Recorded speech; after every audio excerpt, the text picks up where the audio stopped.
তৃণমূল ছাত্র পরিষদের সাসপেন্ডেড নেত্রী রাজন্না হালদারের বাড়িতে চুরি। সোনারপুরে রাজন্নার বাড়িতে চুরির অভিযোগকে কেন্দ্র করে একেবারে শোরগোল পড়ে গিয়েছে। খোয়া গিয়েছে নগদ কয়েক হাজার টাকা দামি কিছু জিনিসপত্র। তদন্ত শুরু করেছে সোনারপুর থানার পুলিশ।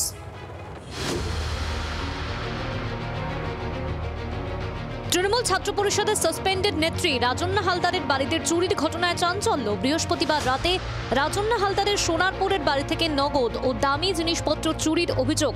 স্থানীয় সূত্রে খবর, বৃহস্পতিবার বিকেল 5টায় রাজন্নার বাড়ির লোকজন কেনাকাটা করতে বেরিয়েছিলেন। সে সময় বাড়ি ফাঁকাই ছিল। রাতে বৃষ্টির জেরে বাড়ি ফিরতে দেরি হয় তাদের। পরে বাড়ি ফিরে তালা খুলে নজরে পড়ে বাড়ির সব দরজা ভিতর থেকে বন্ধ। দরজা ভেঙে ঘরে ঢুকতেই চোখে পড়ে বাড়ির পিছনের দিকের ঘরের জানলার গ্রিল ও পাল্লা ভাঙা। নিচে ও উপরের তলায় একাধিক আলমারি ভাঙচুর করা হয়েছে। উধাও নগদ 40 থেকে 45 হাজার টাকা, একটি বায়নাকুলার সহ বিদেশি ও দামি কিছু জিনিসপত্র। ফিরেছি যখন 12টা 15, মেন গেটে 3টে তালা ছিল। রাজন্নার বাবা ভীষণ জোরে লাথি মেরে মেরে দরজা করে দেখে খিলটা উঠে গেল। তখনইও বলছিল তাহলে ভেতরে কেউ আছে। জানলাগুলো এমন ভাবে মেরেছে জানলার স্ক্রু গুলো খুলে গেছে। চুরির ঘটনায় ক্ষুব্ধ রাজন্না। এর পিছনে ষড়যন্ত্র রয়েছে কি, সরাসরি মন্তব্য না করলেও এমন সন্দেহ একেবারে উড়িয়েও দিচ্ছেন না তিনি।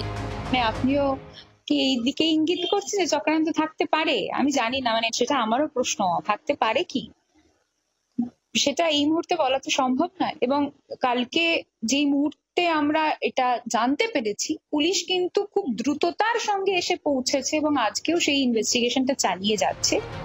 রাজন্নার বাড়িতে চুরির অভিযোগে তদন্ত শুরু করেছে সোনারপুর থানার পুলিশ। একসময় হেভিওয়েট নেতা মন্ত্রীদের সঙ্গে তার ঘনিষ্ঠতার কথাও অজানা নয়।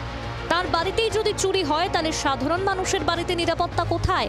তথাগত চক্রবর্তীর রিপোর্ট, জি 24 ঘন্টা। বাংলার আওয়াজ, বাঙালির আবেগ, জি 24 ঘন্টা।